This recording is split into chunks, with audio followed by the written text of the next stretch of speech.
अस्सलाम वालेकुम। आज हम बात करेंगे एक ऐसी कुदरती आदत पर जो अगर आप रोजाना सही तरीके से अपनाएंगे तो आपकी स्किन साफ, रंग गोरा और दाग धब्बे, निशानात और चेहरा कुदरती तौर पर चमकदार बन सकता है। जी हाँ, वो है पानी पीने का सही तरीका। इंसानी जिस्म का तकरीबन 70% हिस्सा पानी पर मुश्तमिल होता है। पानी जिस्म के अंदर मौजूद जहरीले मादों को भी खारिज करता है। जब ये जहरीले मादे जिस्म में जमा होने लगते हैं तो रंग धुंधला हो जाता है, स्किन पर दाने और पिंपल आने लगते हैं और चेहरा बेरौनक दिखाई देता है। इसलिए डॉक्टर और माहिरीन सेहत हमेशा कहते हैं, अगर स्किन खूबसूरत चाहिए तो पानी सही तरह पीना सीखें। पानी पीने का सही वक्त: सुबह खाली पेट पानी पीना। जब आप नींद से उठते हैं तो सबसे पहले 1 या 2 गिलास नीम गर्म पानी पिए। इससे मेटाबॉलिज्म बेहतर होता है, रंग साफ करने में मदद देता है। खाने से 30 मिनट पहले पानी पीना, ये डाइजेशन को बेहतर बनाता है और स्किन को ताजा रखता है। रात को सोने से पहले आधा गिलास पानी पीना, ये खून को रवानी को बेहतर करता है और स्किन को अंदर से हाइड्रेट रखता है। खाने के फौरन बाद पानी नहीं पीना चाहिए क्योंकि इससे डाइजेशन सुस्त हो जाती है, जिससे पेट की चर्बी और स्किन पर डलनेस आ सकती है।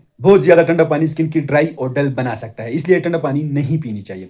अगर आप रोजाना ये आदत अपनाएं तो चंद दिनों में आपके चेहरे पर कुदरती निखार आना शुरू हो जाएगी। आपकी स्किन गोरा हो जाएगी और आपकी स्किन पर जितने भी निशानात हैं तो वो सब खत्म हो जाएगा। अगर डार्क स्पॉट से, ब्राउन स्पॉट से चाहिए हैं तो सब इससे खत्म हो जाएगी। उम्मीद करता हूं आप लोग को वीडियो पसंद आएगी। अगर आप लोग को वीडियो पसंद है तो हमारे वीडियो को लाइक करें, चैनल को सब्सक्राइब करिए, हमारे फेसबुक पेज को लाइक करें, टिकटॉक अकाउंट को जरूर फॉलो करें। हमें इजाजत दीजिए। अल्लाह हाफिज।